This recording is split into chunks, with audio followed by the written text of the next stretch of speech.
Shalom,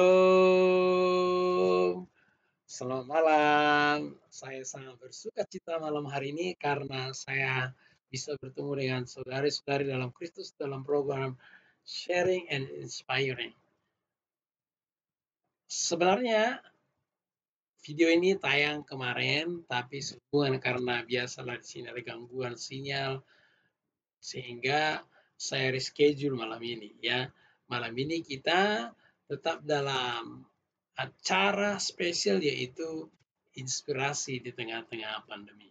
Malam ini sedikit berbeda dengan yang sebelumnya. Malam ini saya mengadakan pendekatan yaitu studi eksegesis secara khusus nanti Roma 14 ayat 17 ini merupakan permintaan juga, dan saya berpikir bahwa ini sangat menarik juga kalau dibahas di dalam acara inspirasi di tengah-tengah pandemi.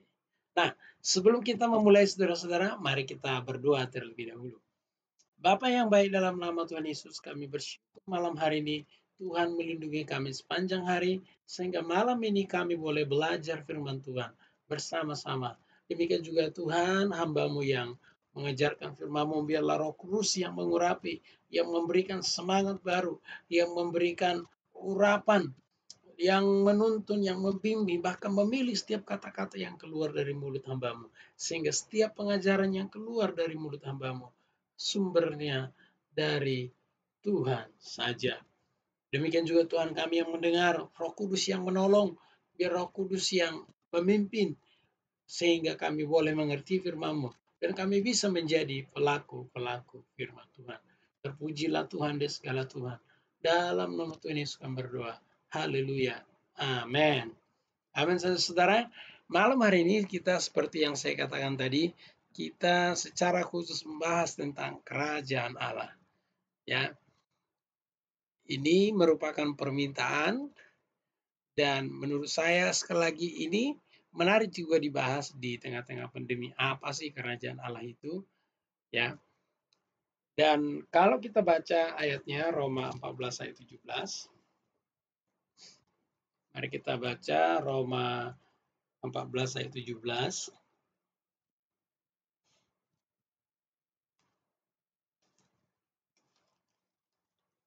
Kalau sudah ketemu, boleh kita baca bersama-sama ya. Sebab kerajaan Allah bukan soal makan dan minum, tetapi soal kebenaran, damai sejahtera, dan sukacita oleh Roh Kudus. Kita tahu bahwa kitab Roma ini ditulis oleh Rasul Paulus. Kitab Roma ini ditulis oleh Rasul Paulus, dan penerimanya itu adalah orang Roma dan orang Yahudi yang sudah percaya, dan juga bangsa-bangsa asing yang sudah percaya. Memang ada beberapa hal yang ditekankan oleh Rasul Paulus dalam surat ini, tapi yang paling penting menurut saya, yang pertama di situ adalah Rasul Paulus sedang menegaskan Injil yang diajarkan oleh Rasul Paulus. Menurut survei itu kurang lebih 25 tahun. Kalau kita sedikit mundur ke pasal yang pertama, yang 16, jelas dikatakan oleh Rasul Paulus di situ ialah, sebab aku mempunyai keyakinan yang kokoh dalam Injil, karena Injil adalah kekuatan Allah yang menyelamatkan setiap orang percaya, pertama-tama orang Yahudi, tetapi juga orang Yunani. Rasul Paulus menegaskan Injil kepada orang-orang yang ada di Roma saat itu. Baik orang Roma yang sudah percaya, orang Yahudi yang sudah percaya, dan juga bangsa-bangsa asing yang sudah percaya. Secara khusus ada beberapa masalah antara sikap antara Yahudi dengan non-Yahudi ya. Biasalah orang Yahudi punya kebanggaan tersendiri ya. Biasa itu pasti akan merasa lebih spesial sehingga terjadi pergesekan satu sama lain ya. Nah, itulah dua hal yang paling penting ditekankan oleh Rasul Paulus, dan itu sebabnya nanti kalau kita pelajari di bagian akhir, ya, di situ Paulus memberikan nasihat, nasihat, termasuk nanti pasal 14 ini merupakan nasihat yang terkait dengan alasan penulisan kitab Roma yang kedua. Ada beberapa yang lain, tapi menurut saya yang perlu saya tegaskan malam ini yang dua hal itu saja. Ya, kalau kita lihat kitab Roma secara keseluruhan sebenarnya dibagi menjadi 3 bagian. Ya, bagian yang pertama itu pasal 1 itu ucapan salam, ya. Biasa setiap surat dari Rasul Paulus selalu mengucapkan salam. Kemudian Rasul Paulus berbicara Injil yang murni. Tadi saya sudah sampaikan di awal bahwa Rasul Paulus menegaskan Injil yang diajarkan kurang lebih 25 tahun pada saat itu. Kemudian pada bagian yang ketiga itu bicara teologi pembenaran. Saya simpulkan itu teologi pembenaran. Kalau kita berbicara teologi pembenaran tentu berbicara dosa, kemudian upah dosa, bagaimana dibenarkan, kemudian apa hasil dari pembenaran itu. Itu pasal yang kedua sampai 11. Kemudian pasal yang 12 sampai 16 itu berbicara praktis hidup orang yang sudah dibenarkan. Bagaimana orang-orang yang sudah dibenarkan harusnya hidup. Nah, kita berada di bagian yang ketiga ini, yaitu bagaimana orang Kristen, orang-orang yang sudah dibenarkan harus hidup. Kalau kita lihat perikopnya ini jelas dikatakan, perikop sebelum itu jangan menghakimi saudara-saudara, ya. Kemudian jangan menjadi batu sandungan, khususnya yang mereka perdebatkan saat ini soal makan dan minum, ya.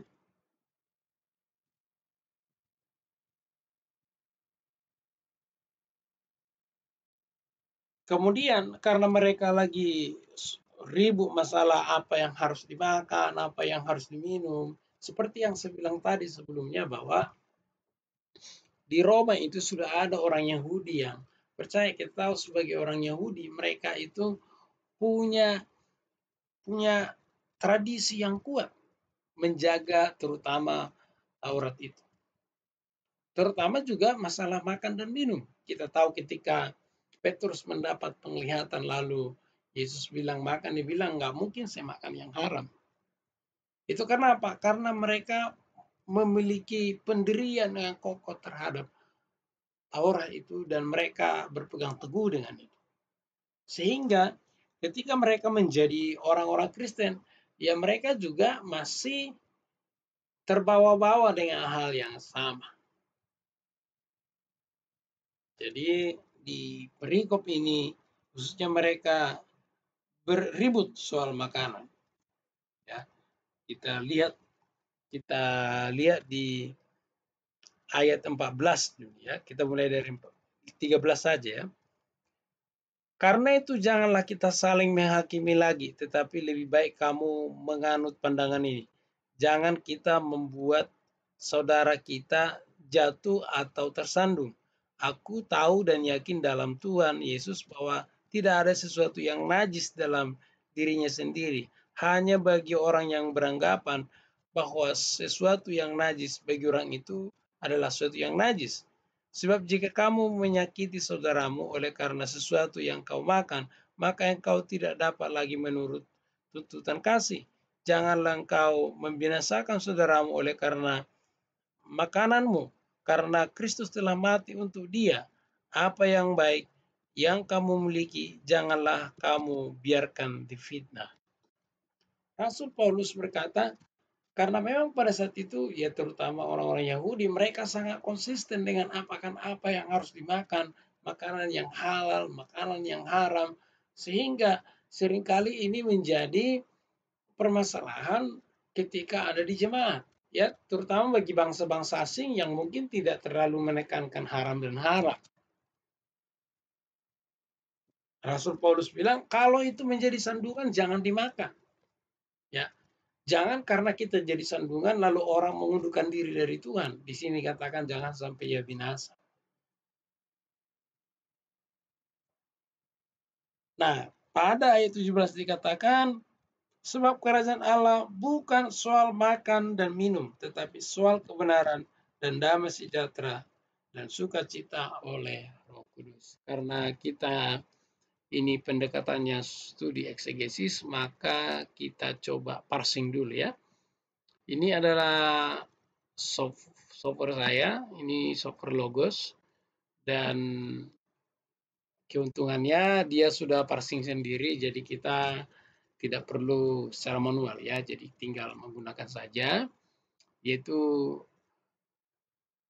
di sini kita temukan kata yang pertama itu bukan ya. Kemudian itu berbicara adverb ya, artinya kata negatif kalau bahasa Indonesia bukan. Kemudian ada estin ya. Estin ini berasal dari kata emi, ini adalah kata kerja juga ya. Kemudian dia aktif, kemudian indikatif, biasanya ini berbicara orang ketiga tunggal ya. Amy, saya. Kemudian is ya, kalau dalam bahasa Inggris ini verb ya, kalau dalam bahasa Inggris be verb namanya, dan tense-nya itu present dan aktif ya. Kalau kita lihat gramatikanya di sini, ini adalah kalimat is not eating, berarti jelas ya, aktif dia. Kemudian third person, yaitu third person itu berarti orang ketiga tunggal, di ini it kalau dalam bahasa Inggris, benda ya. Kemudian singular, dari mana kita tahu singular, ini menggunakan is. Jadi ini Amy ya. Kemudian yang kata berikutnya itu adalah basileia ya. Basileia itu adalah kingdom.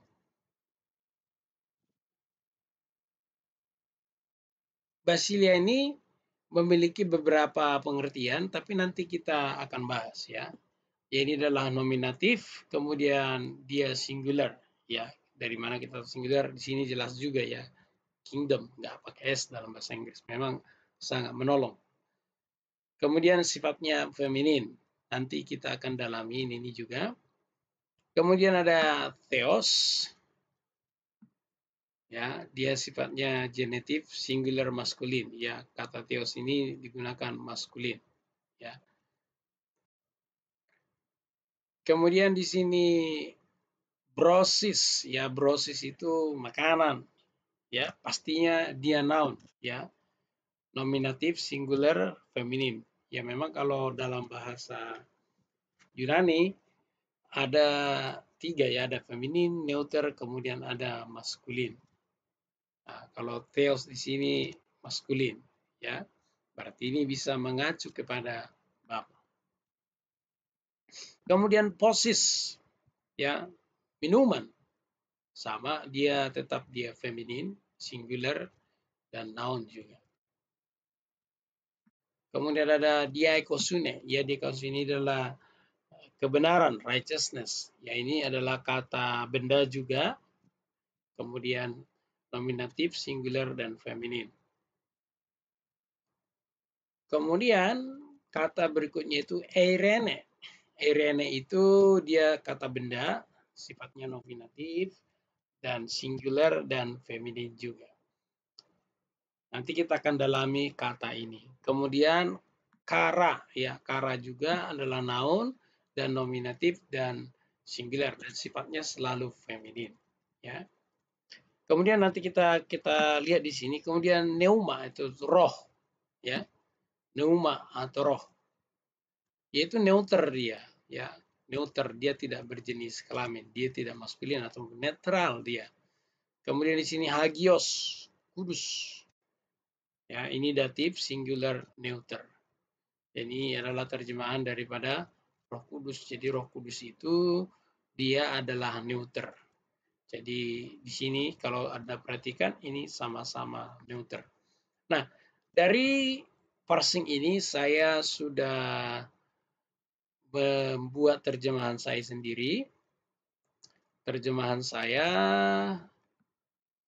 ini terjemahan yang saya terjemahkan ya. Sebab kerajaan Allah bukan soal itu ditambahkan ya, bukan makanan dan minuman, tetapi kebenaran dan damai dan sukacita di dalam Roh Kudus. Ya, jadi kalau kita lihat, kita bandingkan dengan terjemahan LI dikatakan sebab kerajaan Allah bukanlah soal makan dan minum, tetapi soal kebenaran, damai sejahtera, dan sukacita oleh Roh Kudus. Jadi perbedaannya menurut saya di situ kata menggunakan di dalam ya, dari mana kita kembali kepada yang tadi, ini alasan saya menggunakan kata di dalam.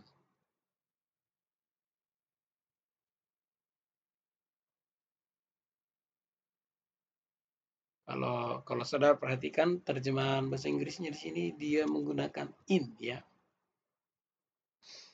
Jadi itu alasannya saya menggunakan kata din. Tapi overall tidak berbeda jauh daripada teks aslinya, baik maupun yang diterjemahkan oleh LAI, ya pastinya lebih akurat ya, pasti udah akurat, tapi sekarang ini pasti kadang-kadang ada kekurangan apapun kelemahan. Oleh sebab itu ketika kita membuat studi eksegesis tentu kita mencoba buat terjemahan kita sendiri ya. Baik, kita sudah parsing tadi dan kita sudah temukan terjemahan kita, dan kita akan mulai dari beberapa kata kunci yang penting di dalam ayat ini.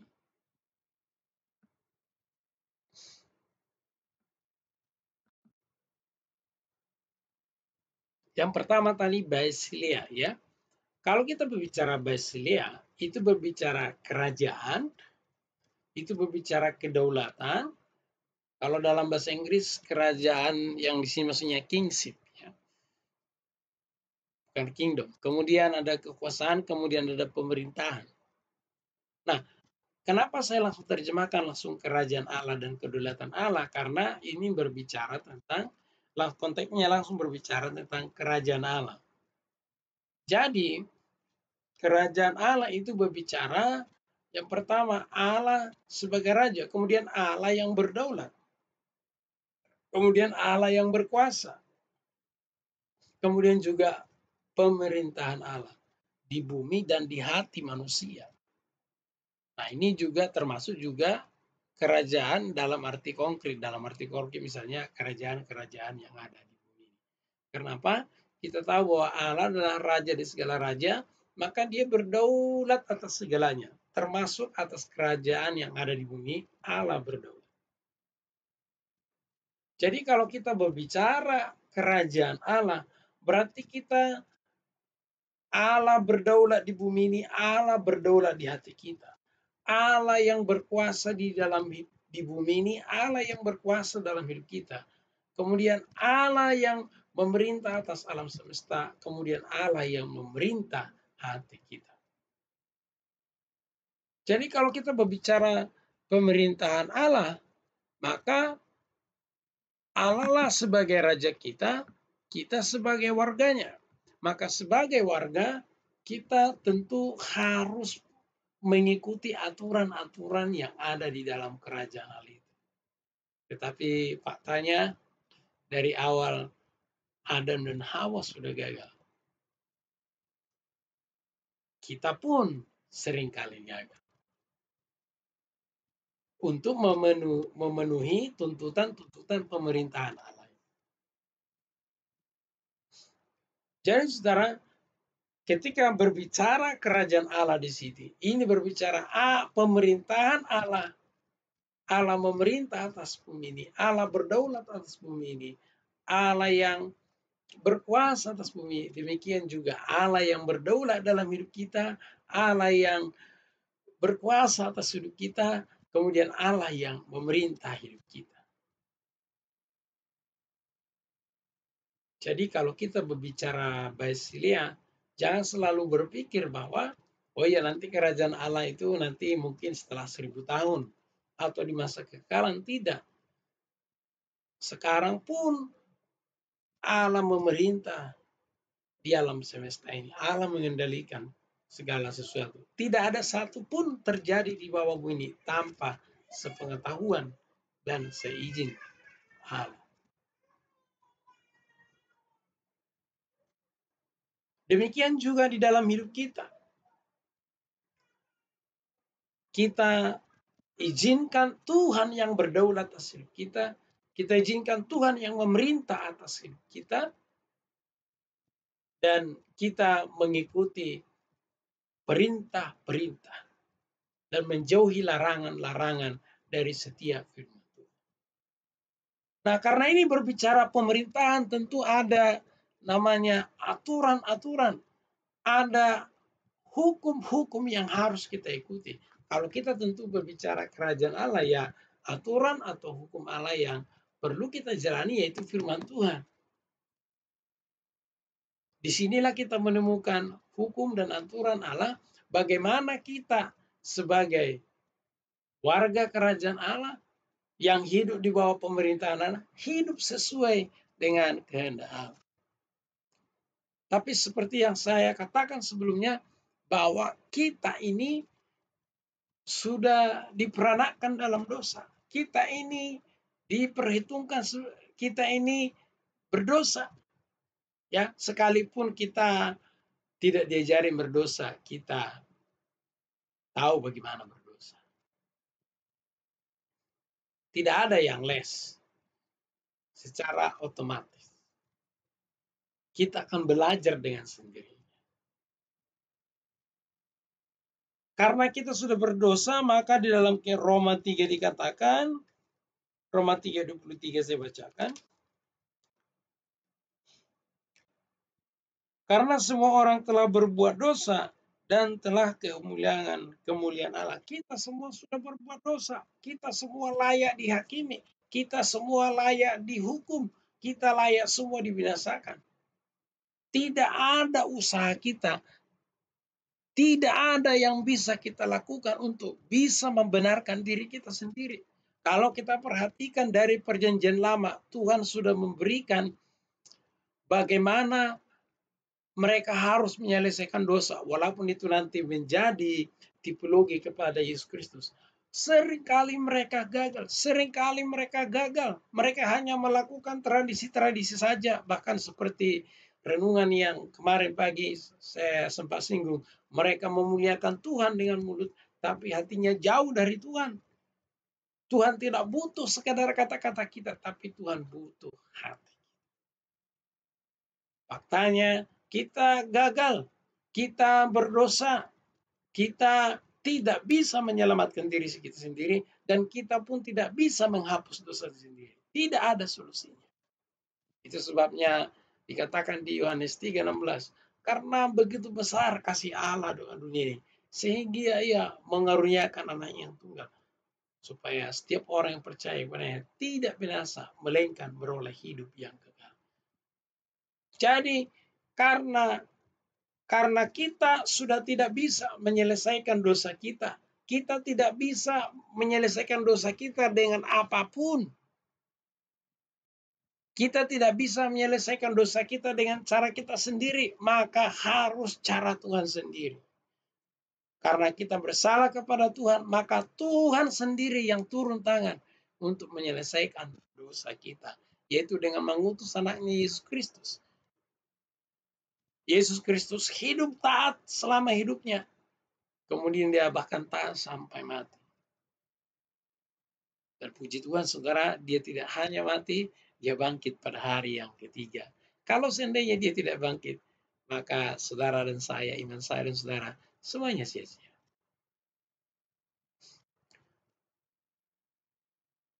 Sekali lagi saya tegaskan, kita tidak bisa menyelamatkan diri kita sendiri, maka Tuhanlah dengan caranya menyelamatkan kita. Maka itu sebabnya dikatakan di sini, cari dahulu kerajaan Allah dan kebenarannya. Kebenaran di sini berbicara tentang dia di ekosune ya. Kata berikutnya itu adalah diakosunya, yaitu berasal dari kata diakos, artinya righteous atau benar. Diakosunya adalah memenuhi tuntutan Allah. Jadi, sekali lagi seperti yang saya katakan tadi, kita tidak bisa menyelamatkan diri kita sendiri, kita tidak bisa memenuhi, kita tidak bisa memenuhi tuntutan Allah dalam hidup kita. Kita gagal.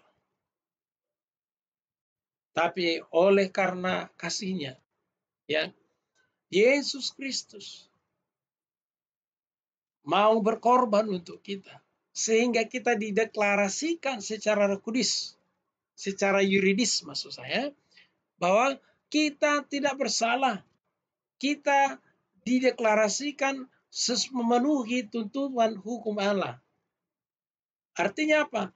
Dengan karya penebusan yang dikerjakan oleh Yesus Kristus, maka kita berkenan di hadapan Tuhan.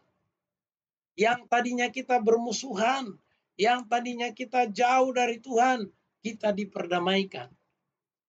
Karena apa? Karena kita sudah dibenarkan. Kita sudah dibenarkan, kita diperdamaikan. Ya. Jadi pengorbanan Yesus Kristus itu menebus kita. Di kayu sunyi. Itu berbicara tentang kita dideklarasikan sudah memenuhi tuntutan hukuman Allah, maka Allah berkenan kepada kita. Oleh sebab itu kita harus tinggal di dalam Yesus. Di luar Yesus ya tidak ada itu. Karena karya penebusan hanya ada di dalam Yesus. Nah, kata diakosun ini juga memiliki beberapa varian ya. Kita coba lihat beberapa variannya. Yaitu dikaios. Dikaios artinya membenarkan, mendeklarasikan benar. Dibenarkan oleh anugerah melalui iman di dalam pribadi dan pekerjaan Yesus Kristus. Jadi seperti yang saya katakan tadi, jadi kita itu dibenarkan bukan hanya oleh karena kematian, bukan hanya karena kematian saja, tapi sebenarnya dibenarkan dari seluruh pribadi dan pekerjaan Tuhan Yesus. Yesus Kristus itu selama hidupnya dia benar, dia taat, maka ketaatan Kristus itu diperhitungkan sebagai ketaatan kita, kebenaran Kristus itu diperhitungkan sebagai kebenaran kita. Itulah namanya pembenaran. Jadi deklarasikan. Saudara dan saya tidak bisa. Itulah sebabnya kita ini hanya dibenarkan oleh anugerah melalui iman. Iman itu iman kepada siapa? Iman kepada Yesus Kristus yang sudah taat selama hidupnya. Dan hidup kudus akan melalui pekerjaannya. Dia rela berkorban menebus saya dan saudara. Di kayu sini juga berbicara tentang jaminan pembenaran. Jadi saudara dan saya dijamin. Dibenarkan karena apa? Karena Yesus Kristus sudah mati dan bangkit bagi kita, maka pembenaran kita itu dijamin. Kita lanjutkan lagi. Dia di kayu juga memiliki beberapa varian ya. Tadi saya sudah sebut. Pertama, dikayoma. Dikayoma adalah tindakan atau kondisi hati dan pikiran sesuai dengan hukum atau firman Allah.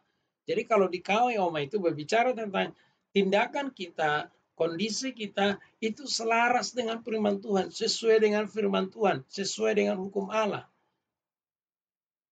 Di kayu sini lebih kepada bagaimana kita menyesuaikan hidup kita.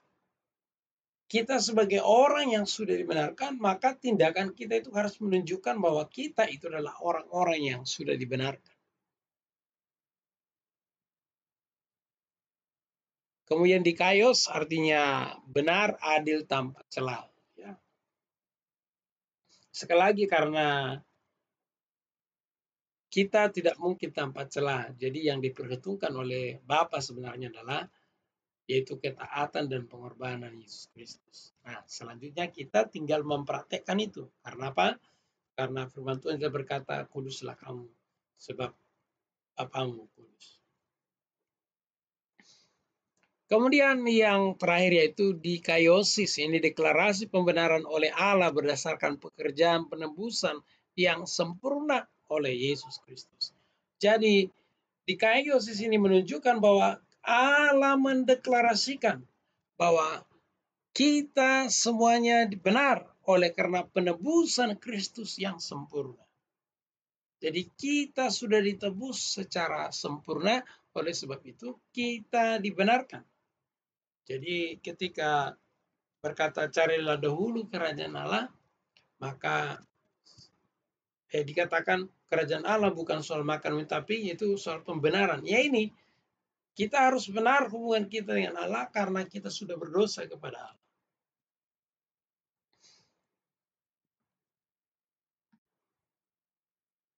Oke, kita lanjutkan ya. Yang kata berikutnya itu adalah eirene. Eirene ini memiliki arti yang sama dengan shalom. Ya, kalau saudara ucapkan shalom sebagai sapaan, itu baru salah satu ya. Shalom itu memiliki arti yang begitu luas. Ya, selamat secara fisik, selamat secara sosial, selamat secara harta, selamat secara kesehatan, termasuk selamat secara spiritual, itu berbicara shalom. Nah, kata iren ini memiliki penekanan makna teologis, yaitu perdamaian Allah dengan manusia melalui karya penebusan Kristus. Jadi ketika berbicara tentang damai atau iren itu berbicara tentang karya penebusan Kristus.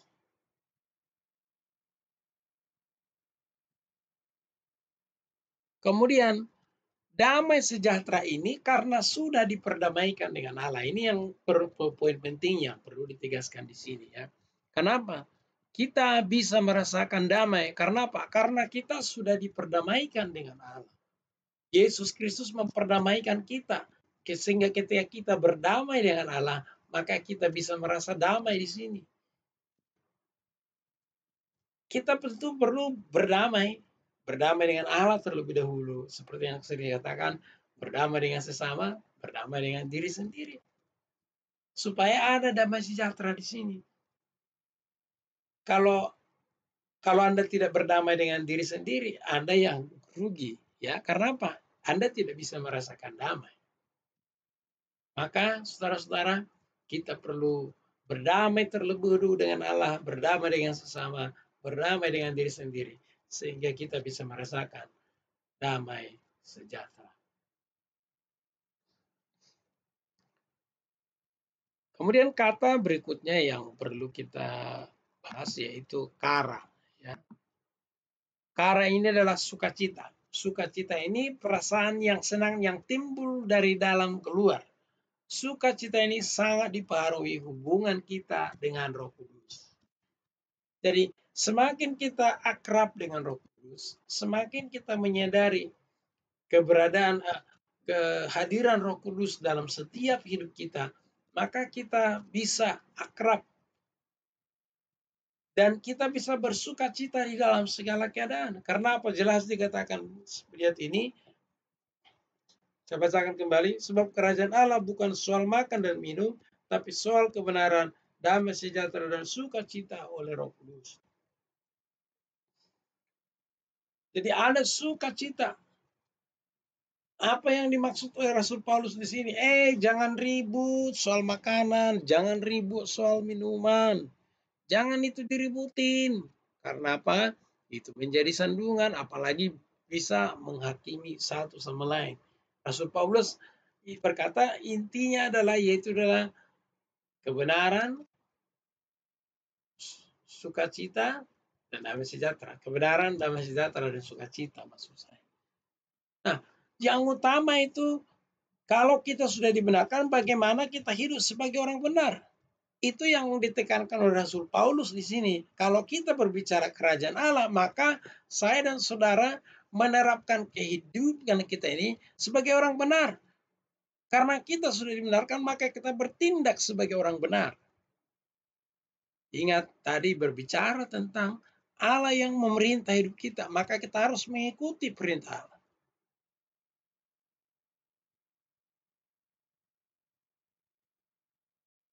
Yang kedua dalam pembenaran ini yang perlu kita ingat adalah bahwa kita dideklarasikan sebagai orang benar, tidak bersalah lagi. Kita dideklarasikan memenuhi itu tadi itu semua karena pengorbanan Yesus Kristus.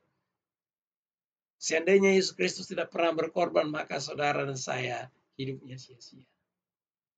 Maka ketika pembenaran kita tidak bisa terlepas daripada yaitu kehidupan pribadi dan karya Kristus. Karena apa? Karena kebenaran Kristuslah yang diperhitungkan menjadi kebenaran kita. Selanjutnya kita menerapkan kebenaran itu dalam kehidupan kita sehari-hari.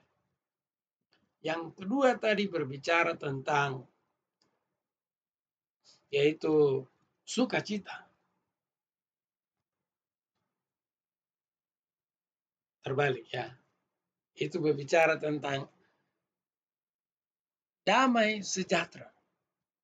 Tadi saya katakan bahwa Irene ini penegasannya dan makna teologisnya adalah yaitu pengorbanan Kristus yang memperdamaikan kita dengan Allah. Karena kita sudah diperdamaikan dengan Allah, maka kita bisa merasakan damai sejahtera. Karena kita sudah diperdamaikan dengan Allah Bapa, maka kita harus berdamai dengan sesama, berdamai dengan diri sendiri, sehingga kita bisa merasakan damai sejahtera yang melimpah-limpah di dalam hati. Kalau saudara tidak merasakan ada damai sejahtera, mungkin masih ada yang belum diselesaikan. Saya tidak tahu. Kalau saudara kehilangan damai sejahtera, berarti ada sesuatu yang harus kita fix, harus kita benarin, supaya kita bisa merasakan damai sejahtera itu berlimpah-limpah. Yang ketiga itu adalah sukacita. Sekali lagi seperti yang saya katakan, sukacita ini adalah sangat erat hubungannya dengan hubungan kita dengan Roh Kudus. Karena sukacita itu sumbernya dari Allah saja. Sekali lagi saya katakan, sukacita itu rasa senang dari dalam keluar. Kalau gembira atau bahagia itu dari dalam, dari luar ke dalam. Tapi ini adalah dari dalam, sehingga kita mampu bersukacita dalam segala keadaan. Karena ini bukan soal makan dan minum, tapi ini berbicara karya Roh Kudus. Kalau Roh Kudus yang berkarya dalam kita, maka kita mampu bersukacita di dalam segala keadaan. Jadi kerajaan Allah itu yang pertama berbicara kita hidup benar di hadapan Tuhan, dan kita juga mempraktekkan kebenaran itu dalam kehidupan kita sehari. Yang kedua yaitu berbicara tentang damai sejahtera. Kita sudah diperdamaikan dengan Tuhan, maka kita bisa merasakan damai sejahtera. Maka kita harus berdamai dengan sesama, dan kita juga harus berdamai dengan diri kita sendiri. Dan yang terakhir yaitu adalah sukacita oleh Roh Kudus. Sekali katakan, sumber sukacita kita adalah Roh Kudus. Maka sumber sukacita kita bukan soal apa yang kita makan, bukan soal apa yang kita pakai, bukan soal berapa harta yang kita miliki. Tapi yaitu bagaimana kita akrab dengan Roh Kudus sehingga kita mampu bersukacita. Kita dimampukan bersukacita di dalam segala keadaan. Secara khusus dalam pandemi ini mungkin kita berkata apa relevansinya ini di dalam kehidupan kita sehari-hari. Yang pertama tadi kita dibenarkan, maka apapun kondisi kita, apapun pergumulan kita, apapun kesulitan kita, maka kita bertindak tetap sebagai orang-orang yang dibenarkan. Kita harus selalu memperhatikan firman Tuhan ini. Kita harus cocokkan perbuatan kita, perilaku kita dengan firman Tuhan ini. Sehingga kita dilihat orang benar sebagai orang-orang yang dibenarkan. Kemudian tadi saya berbicara damai. Saudara, tentu kita butuh damai dalam masa-masa pandemi seperti ini. Sumber damai kita yang pertama karena kita sudah diperdamaikan dengan Allah, maka kita bisa merasakan damai. Tidak lupa juga kita harus berdamai dengan sesama manusia, sehingga kita memiliki hubungan yang harmonis kemanapun kita berada. Dan yang terakhir, jangan lupa berdamai dengan diri sendiri, sehingga kita bisa bersuka cita, merasakan damai sejahtera. Dan yang terakhir, kalau saudara dan saya, kalau saudara perhatikan, sering saya berikutnya saya membahas bersuka cita di tengah-tengah pandemi. beria-beria di tengah pandemi. Tentu itu bukan karena kuat dan gagah kita, bukan karena kebiasaan kita, bukan karena kehebatan kita, tapi kita bisa bersuka cita sekalipun di tengah-tengah pandemi. Kita bisa bersuka cita dalam segala keadaan. Itu bukan karena kekuatan kita, tapi semua itu karena Roh Kudus. Oleh sebab itu kita perlu akrab dengan Roh Kudus supaya kita merasakan sukacita, kita dimampukan bersukacita dalam segala keadaan, dalam segala permasalahan yang kita hadapi. Haleluya, saudara-saudara, sangat luar biasa. Jadi kalau kita bicara kerajaan Allah bukan soal makan dan minum, tapi bicara yaitu kita dibenarkan di hadapan Tuhan dan kita bertindak sebagai orang-orang yang benar. Yang kedua, kita sudah diperdamaikan, ya. Kita berdamai dengan Allah, kita sudah berdamaikan dengan Allah, maka kita harus berdamai dengan sesama dan jangan lupa juga berdamai dengan diri sendiri. Dan yang terakhir tadi bersukacita, sukacita oleh Roh Kudus. Sukacita kita bukan soal makan dan minum, bukanlah soal harta, tetapi berbicara tentang bagaimana kita akrab dengan Roh Kudus. Amin untuk firman Tuhan malam hari ini. Mari kita berdoa. Bapa yang baik, dalam nama Tuhan Yesus, hamba-Mu sudah selesai berbicara, biarlah Roh Kudus yang berbicara di hati kami masing-masing. Hamba berdoa, biarlah Roh Kudus yang menolong kami, memampukan kami memahami firman ini, dan kami bisa menjadi pelaku-pelaku firman Tuhan. Hamba berdoa juga Tuhan, kapan saja ya Tuhan, video ini didengarkan, hamba percaya Roh Kudus berkarya di situ, karena di mana firman Tuhan diberitakan, Roh Kudus berkarya. Terima kasih Tuhan Yesus, terima kasih. Kami juga akan beristirahat ya Tuhan, biarlah sepanjang malam ini kami menyerahkan seluruh kami. Tuhanlah yang berdaulat, Tuhanlah yang bertata dalam hidup kami. Oleh sebab itu kami mengembalikan segala pujian, hormat, dan kemuliaan hanya bagi nama Tuhan yang kudus. Sebelum kami istirahat, biarlah kami menerima kasih sayang daripada Bapa, pertolongan daripada Yesus Kristus, serta persekutuan Roh Kudus menyertai kami hari ini sampai selama-lamanya. Dalam nama Yesus kami berdoa. Haleluya. Amin. Amin. Shalom. Terima kasih saudara-saudara sudah mengikuti acara inspirasi di tengah-tengah pandemi ini mulai dari awal sampai akhir. Saya menyarankan kalau Bapak Ibu merasa diberkati atau ada berkat spesial yang Anda temukan, yang Anda dapatkan dari pengajaran firman Tuhan ini, silakan tuliskan di dalam kolom komentar ini, supaya itu juga bisa menginspirasi siapa saja yang mendengarkan video ini. Dan sekali lagi, kalau Bapak Ibu diberkati dengan studi eksposisi malam hari ini, silakan bagikan kepada orang lain, supaya orang lain juga diberkati sama seperti Bapak Ibu diberkati. Dan bagi Bapak Ibu yang belum subscribe, silakan ditemukan tombol subscribe-nya supaya tidak ketinggalan ya. Karena ada program renungan setiap hari ya, setiap jam 5 sampai jam 5.15. Durasinya mulai dari 15 menit sampai 25 menit. Ya, tergantung daripada materi yang firman Tuhan yang kita pelajari. Jadi bukan soal masalah singkat dan padat. Jadi saudara-saudara, masih ada banyak pengajaran-pengajaran lainnya nanti akan saya siapkan, dan silakan doakan, tetap dukung supaya channel ini bisa menjadi berkat bagi banyak orang ya. Dukungan saudara tentu mulai dari subscribe, terlibat dalam memberikan komentar, dan juga membagikan kepada saudara-saudara yang lainnya, sehingga semuanya orang yang mendengarkan diberkati. Bukan hanya kita yang diberkati, tapi orang banyak juga diberkati. Terima kasih buat malam hari ini. Sekali lagi saya ucapkan terima kasih buat partisipasinya. Tuhan Yesus memberkati. Selamat beristirahat. Sampai ketemu besok pagi di acara Renungan Pagi. Shalom.